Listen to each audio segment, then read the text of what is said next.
I'm going to sever all these ties then, including the trade agreement.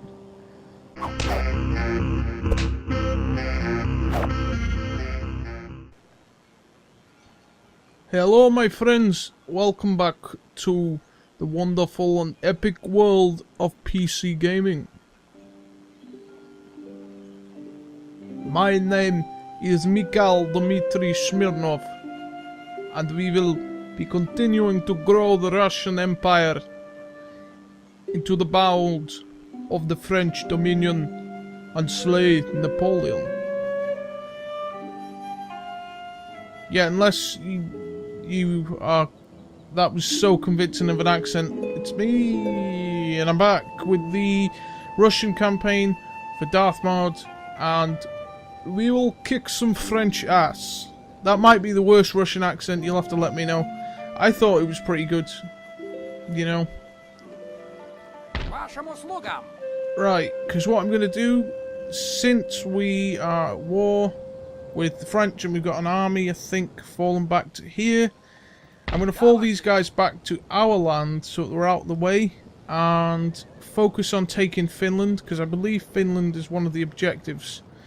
So let's go. Victory conditions, we need to hold Ingria, Greater Poland, East Prussia, Galicia. Where's Galicia? That would be here, is it?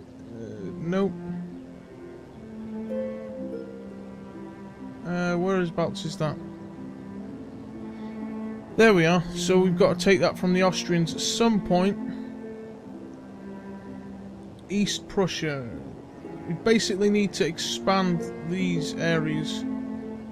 Oh wait, it's highlighted them in red. Oh my word. Facepalm as hard as you can, people. It's in red. It's highlighted for me what I've got to take. So as a checklist, I'm going to start off with Finland. And let's just check who we're at war with at the minute.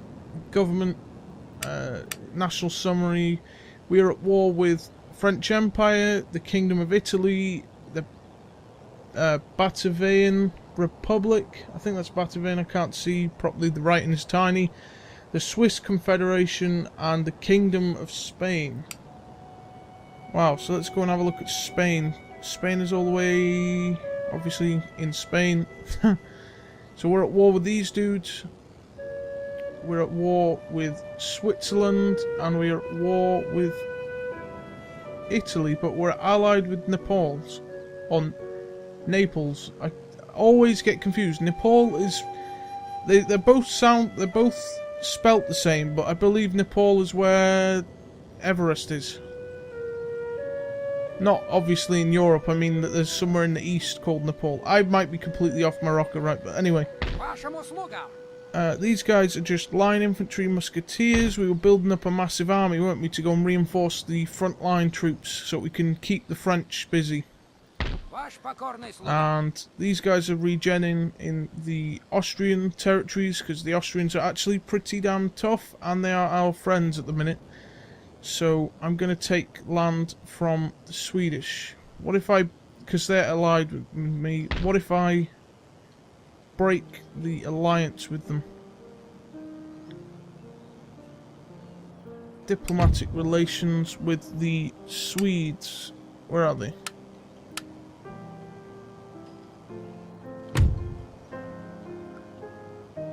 Right, okay, they're strong. I'm not going to do that yet until we've got a big enough army to actually take the fight to them. So, right, have we got a good enough army here? Militias, lots of militiamen. Musketeers. Cannons. Cavalry. It's not that good of an army to take a whole city. So let's... Oh, no. There's a reason why I was recruiting elsewhere, isn't there? Ooh, hussars! Hussar! Right, let's get 2 of these dudes on the way. What's our income like, actually? Income next turn, 7k. Good, so let's check what these guys cost to keep. Upkeep cost 150, I'm going to round that too. So, yeah, we've got plenty of money to recruit plenty of troops. This captain is going to unify with these dudes, and these guys are going to unify over here.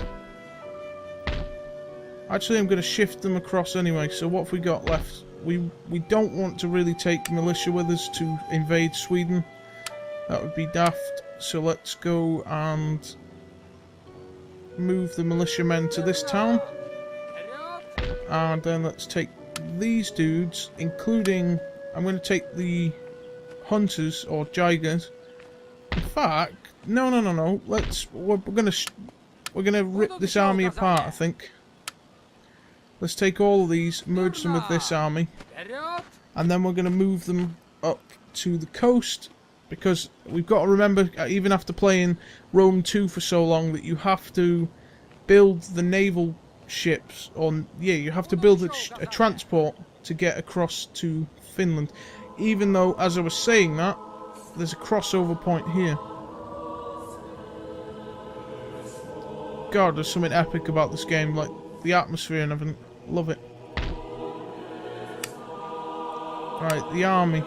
Yes, that's a hell of an intimidating army. Awesome. Right, and we've got these 2 units on the way.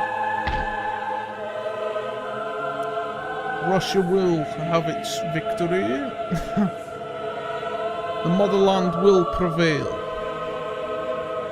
And then let's just do a quick estimate of how many turns it's going to take to get an army up to Finland. 1, 2, 3, 4, 5. Although I could just negate it entirely by going 5 to here and then cross over with a naval transport ship. Right. Let's hire a let's recruit some ships then. 38 gun frigate. That's got high upkeep. While that's training, yeah, that'll be enough, I think, to transport them across. I think. So let's get that one on the way. Let's build something here. Another frigate here, and then we'll merge them, and we'll have a transport navy. In fact, I'm going to get a third one. So in 3 turns, we're going to have 3 giant frigates ready. And then we're going to invade this town of Abo. I don't think it's got walls, so it should be quite an interesting battle. Alright. Let's end turn. Wait, I think that's my reinforcing army that's going to Austria. I hope the Austrians stay friendly with me.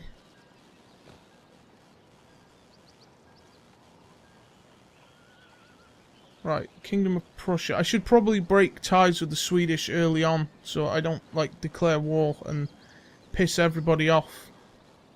I'll declare war on them formally as well, so it doesn't impact my diplomatic standing with the other countries. And as soon as I've taken Finland, I will request peace and probably institute my trade agreement again. Bullying them around probably will be, yeah, it'll be quick. But I'm not going to go power hungry and take the entire whole, like, Stockholm and everything. I'm just going to take Finland and build back up the relationship that I'll probably, well, obviously soured by that point. So, yeah. Right. Yeah, let's just get on with that now then. Let's sever the ties with Sweden. We've got military access agreement. Okay, cancel your alliance. If you do this, you will lose all the advantages that come with an alliance. That's kind of expected.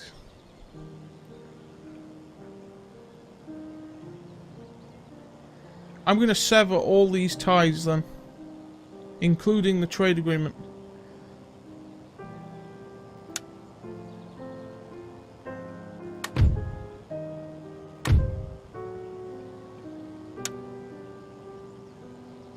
So they're hostile towards us now, instantaneously.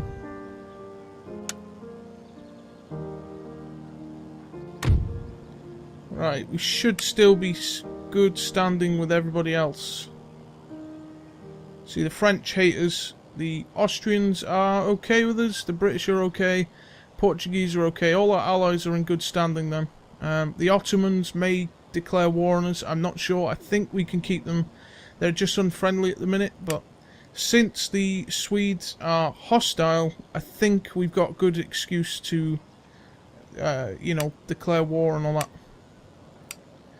Next time we're over there, so it'll give us a few turns to make sure that those times are buffered. So let's send the captain and these two,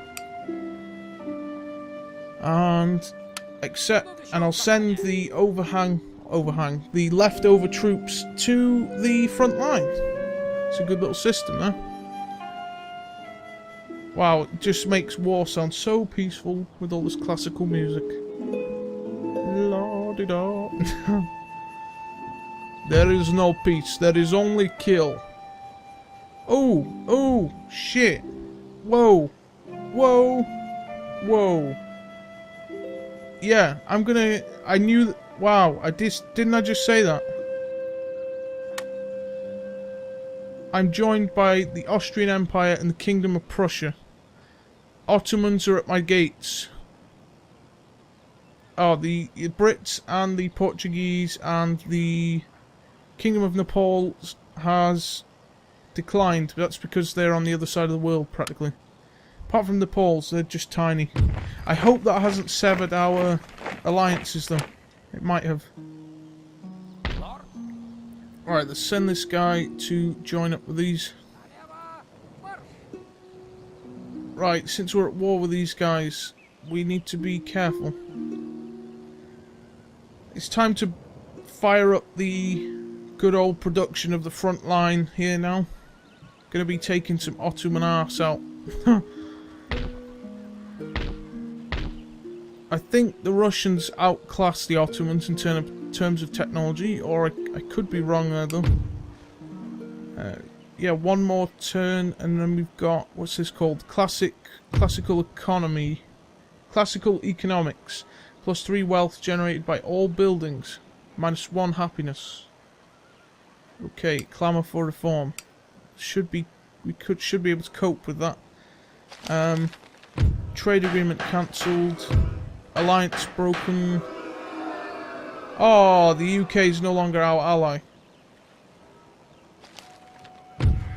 They may join Sweden then in a war if I declare war on Sweden. This is an interesting geopolitical situation we have on our hands, lads. Right. We've got quite a good barracks here, if I say so myself. Look at this. We can recruit 2 units a turn, so let's get musketeers. Experienced musketeers, and right, we've got a defensive garrison there. That's all it is. We should be able to recruit stuff. Oh my word, a full stack.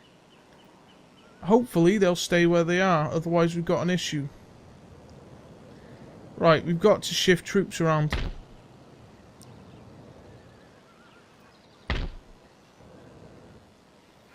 We've got enough.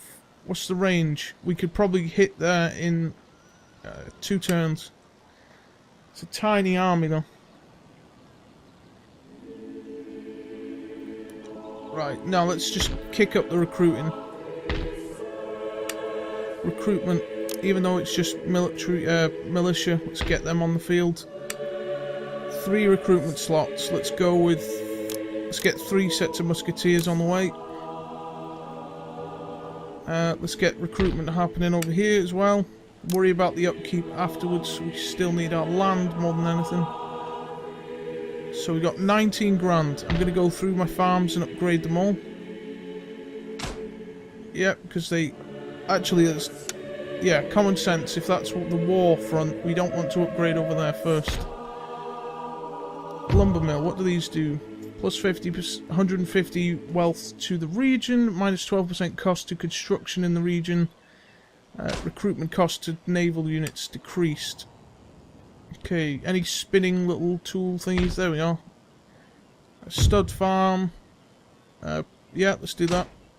Minus 6% to cavalry recruitment costs. A great estate, that's plus 400 wealth. Yeah, let's do that.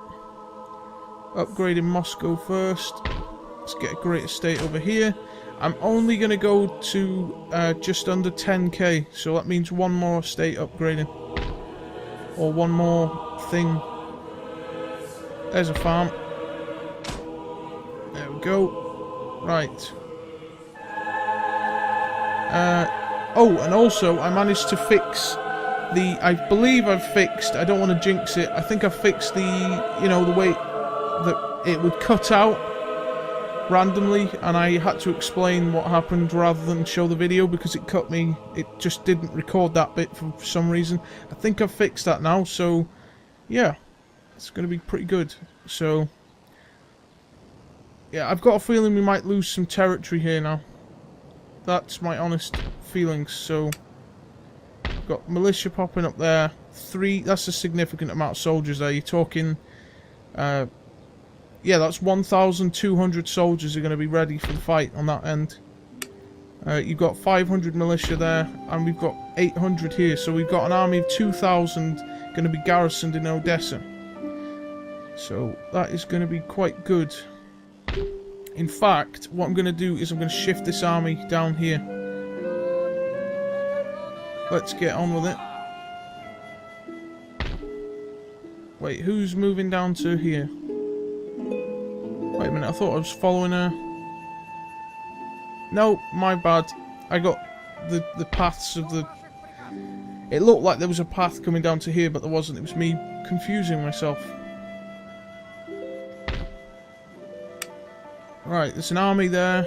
A little garrison ready, just in case the Swedes attack. I should probably start investing in some defensive buildings.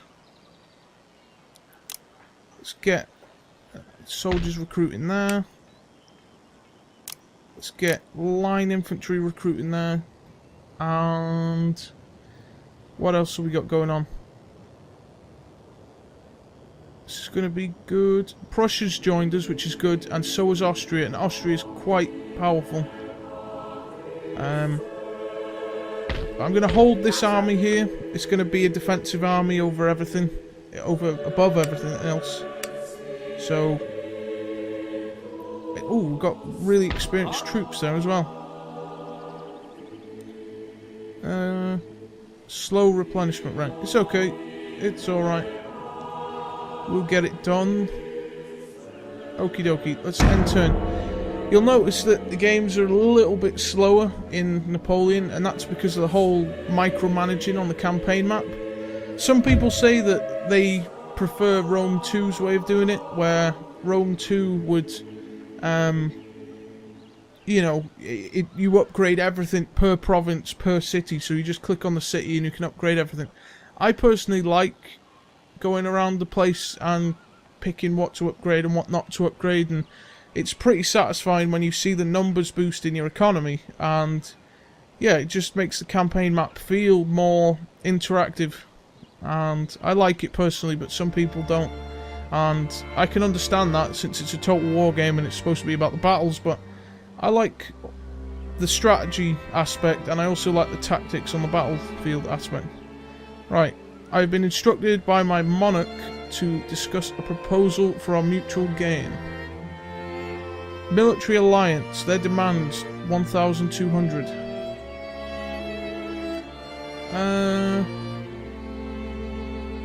What about just straight up an alliance?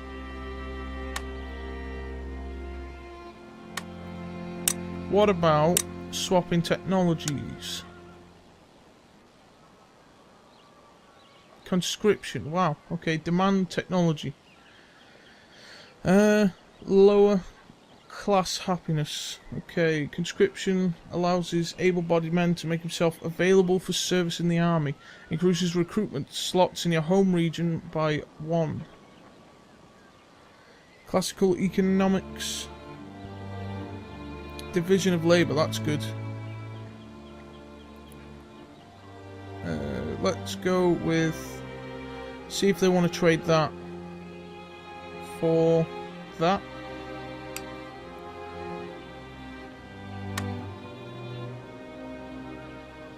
Right, let's see if I can get a demand out of them. I want to demand technology.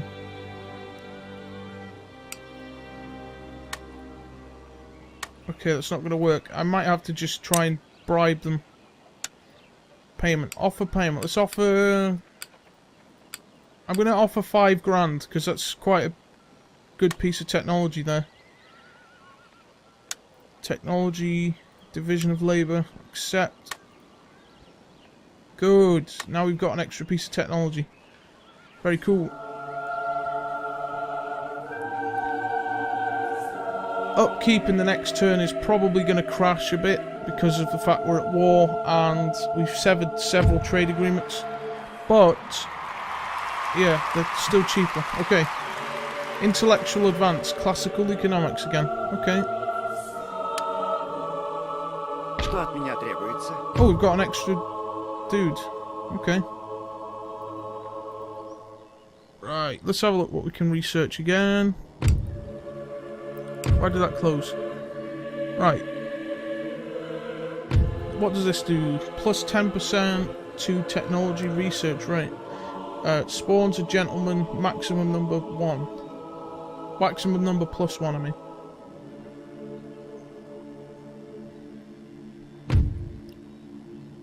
Plus 2% global tax rate. Reduces administration costs. We don't want to get our military left behind, so we need to start doing some stuff here now. We have to go with conscription, do we? Let's go with... Well, I could go with public schooling. Do you know what? I'm going to stick with being civil. Upgrading my civil services. I don't know why that keeps closing on its own. I swear I didn't press any shortcut key or anything. Recruitment report. Right, let's check this out. What's our income going to be at? Yeah, our income is going to be lower. Yeah, 4k. I thought so. Barracks has finished being built. An ancillary has been gained by the general that's sitting in Moscow. Yeah, it's alright, we'll protect Moscow. If it starts falling, we'll start recruiting. Simple as that. Right, let's send these forces to the front line. Let's send these forces to the front line. And let's send these forces to here.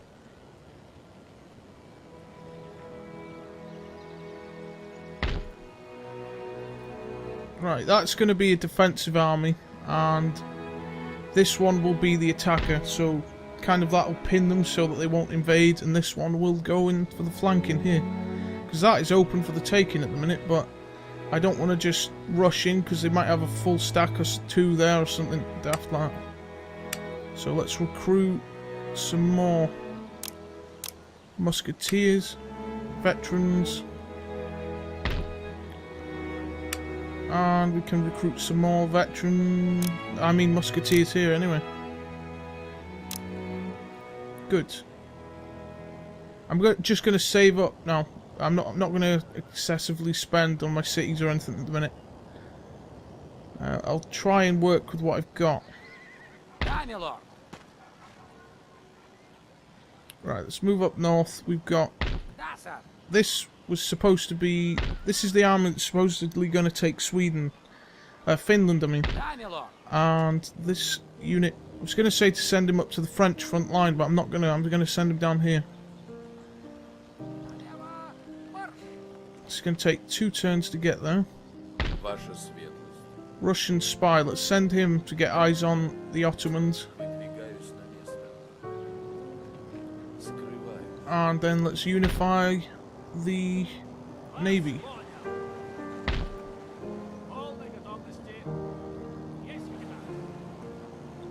I'll get eyes on Finland, hopefully.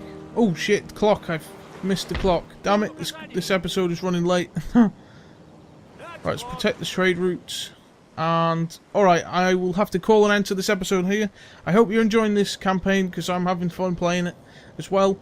Thank you very much for joining me. You'll see all the links you need to see on the screen. And if you're new here, feel free to subscribe. And if you enjoyed the episode or got to this point, please leave a like on the video. It helps out so much. And, yeah, I'll see you in the next episode. Thank you very much for watching. Bye-bye.